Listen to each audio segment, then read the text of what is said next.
Crystal Glass is the clear choice for ADAS systems expertise. Visit crystalglass.ca. The Jason Greger Show with Jason Strudwick on Edmonton Sports Leader, TSN 1260.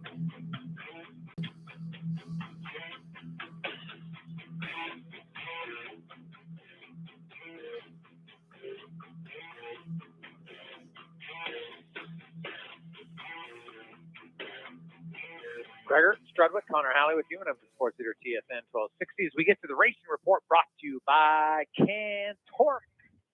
They're excited to announce the addition of their newest tool series, mechanical and hydraulic flange spreaders. Powerful, durable, and user-friendly. Contact them to arrange a demo at cantorque.com. Colin Livingston joins us once again. Colin, lots going on in the racing world. You got the Indy 500, the F1 at Monaco, NASCAR's first event at the Challenge of Americas. Man, it is busy. So let's start, I guess, with let's go F1 at Monaco, as they're trying to drastically reduce costs to expand the number of races and markets served. What do you think of this? You think it's possible? Well, yeah, of course. I mean, it's funny, we've got a few things to go over with, some of the series and what their challenges are, but, that's definitely where F1's attention has been over the last little bit, is that they want to reduce costs. They want to try and smarten up the racing to allow for more opportunity for overtake and put more of the driving back in the driver's hands instead of being so technologically driven. I mean, obviously F1's still going to be the pinnacle of racing technology, but it's interesting to me where everyone's focus is in the various series, though. So how would you put that back in their hands then? Like, there's computers everywhere. What can be done to maybe unwind some of the computer's influence? Yeah, I mean, computers and that level of technology isn't really what's going on. I mean, where the technology has been like kind of overused or overdone is with like aerodynamics, like wind tunnel testing, developing these crazy parts. Again, some of these teams are spending $500, $600, $700 million, which is going to be reduced down to just over 140 million. I say just, if you say it fast, it's not so bad, but they're making some significant changes to the engines. They're making significant changes to the bodywork and around the floorboard, that the cars are going to be less dependent on downforce from the wings and the upper part of the body, and they're going to allow for under tray, and more of what are known as ground effect to allow the cars to suck down more than being pushed. So that's kind of where that's going. Now, the other one is interesting. NASCAR fans seem pretty upset about you can't move the position or the size of the numbers on the car. Well, hey, none of us like change for the most part, but that one seems kind of odd to me. Like, people, like, I've been reading online, like, they are fired up about changing the position of the number or the size of it. Why do you think this is such a big deal? I think, people are spoiled. And now that everyone seems to have a voice through social media, I mean, we're talking about, drastic reductions in the budget in F1 with technological changes. Indycar is working so hard to try and structure a new TV deal to bring some merit back and some value back to that series. Our Pinty series is, they announced this morning that it's going to get pushed back likely to at least August. And the biggest topic, and I mean, this isn't a new thing. This has been going on, and I've tried to avoid it for most of the year, but it just doesn't seem to be going away. That NASCAR fans in the Cup Series and the top levels, that's the biggest thing. And so many people, are just up in arms that if you move the position of the numbers, I'm not watching your series anymore. And like I guess they've got some pretty spoiled fans.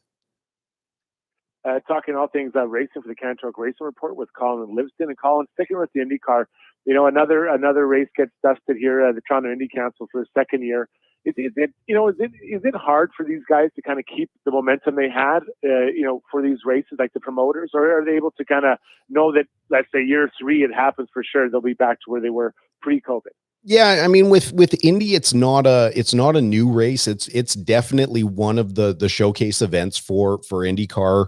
The teams love it. In any of my associations with these guys, I mean, they just love getting across the border.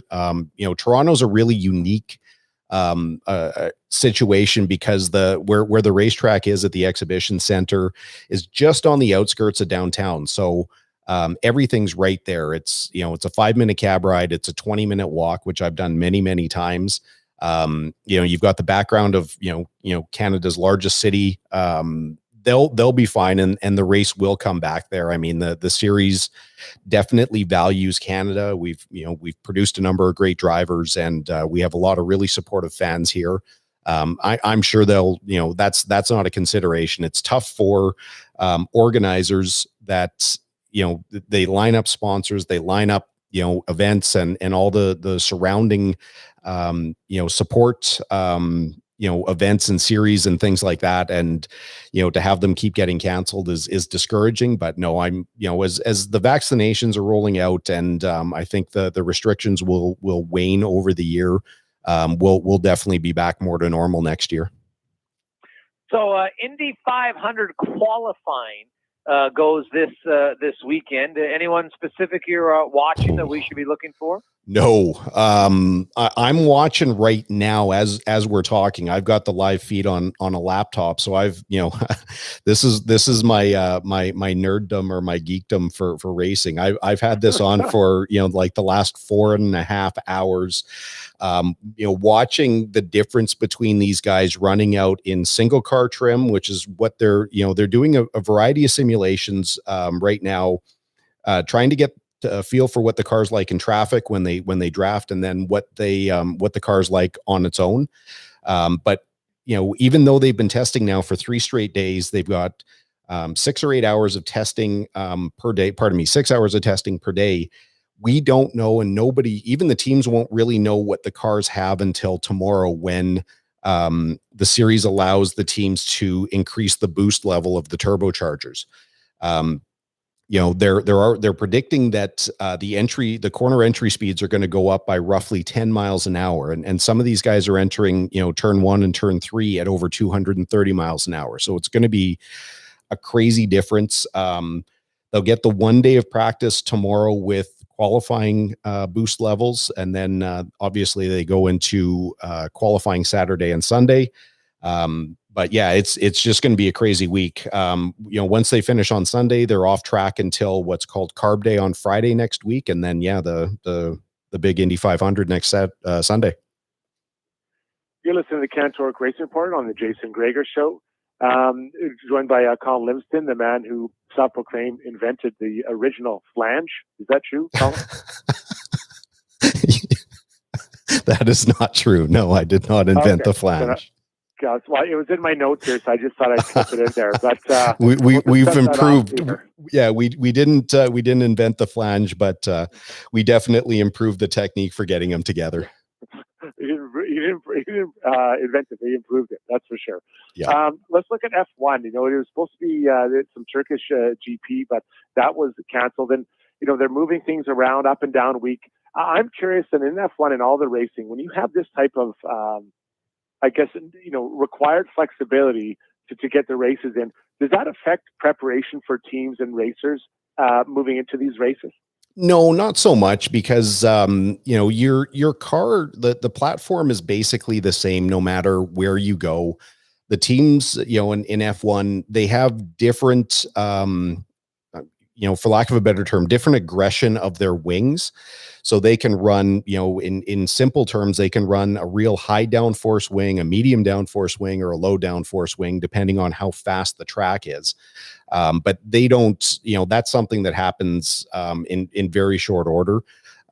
It's just kind of interesting because this Turkish Grand Prix, which was going to happen in June, is the race that was put on the calendar last minute after Montreal's race was canceled, both due to COVID. So, now they're just going to run a double header in Austria. But yeah, no, the teams, their entire world is based on adapting and responding with very short order. Like, one of the cars this morning, I'm trying to think of who it was. It was Mick Schumacher from the Haas F1 team. Made a little mistake. Monaco is a really, really, really tough track. I mean, it is, candidly, I'm not a big fan of this weekend. It used to be really awesome when it lined up, a week later, because we would get to the track in Indy and the teams had the race on the TV. So we'd be able to watch the Monaco race from the garage. Then we would go do the Indy 500, and then later that night we get to watch the Coca-Cola 600. But with F1 moving the race, that's not going to line up anymore. But that Monaco race is, it's in the streets of Monte Carlo, so there's not a lot of room. There's no runoff. There's no forgiveness. If you go, if you push a whisker too hard, you're hitting the wall. Schumacher did that this morning. Got a bit of a puncture, broke the right rear. They're going to have to take that car apart, fix the whole thing before they go qualify on Saturday. But that's just part of the game.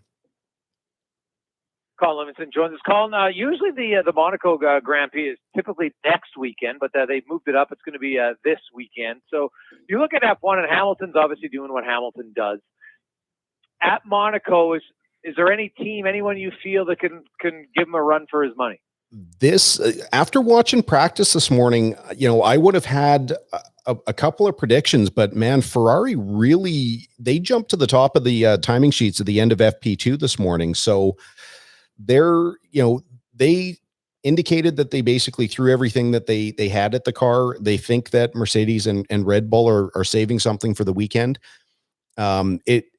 Everything at this race comes down to qualifying. I mean, you're not going to see cars passing each other on the track unless somebody makes a catastrophic error. With a few exceptions. I mean, all the passes and all the lead changes happen through pit strategy. So really at this place, everything comes down to Saturday. So they're going to throw, if you break your effort into a conventional F1 weekend into like half of your effort goes into qualifying and half goes into racing, this weekend it'll be like 90% of their effort goes into qualifying, because it's such a tight track. If you position your car kind of half a car width off of what the normal racing line is, it's physically impossible to pass somebody. So yes, everything comes down to Saturday. That's pretty interesting. You think about that. Like, it's almost like the race doesn't matter, so is this a race that does it frustrate the drivers and I guess the fans alike? The thing is, there's so much pageantry, and the scenery is really what it's at. And it's one of the most historic races, longest serving races on the F1 calendar.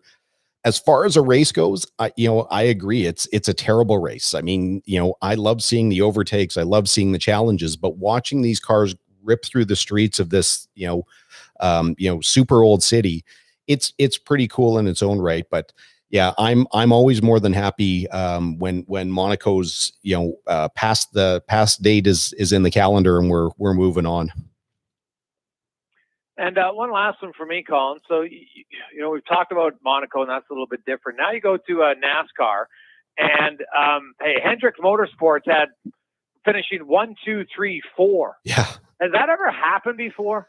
I don't remember it ever happening, to another team, and it definitely hasn't happened for Hendrick. Like, they're certainly one of the premier teams. They've done everything, but yeah, to see that level of finish, you're usually pretty happy if you can get 3 of your cars in the top 10. But to wipe out the first 4 spots was really, really awesome to see. Colin, always good to catch up with you, man. I appreciate it. Have yourself a good week. Enjoy the weekend of racing. Always do. Thanks a lot, guys. That's Colin Livingston in the CanTorque Racing Report. Brought to you. Thank you, sir. Of course, Connor. You have a fantastic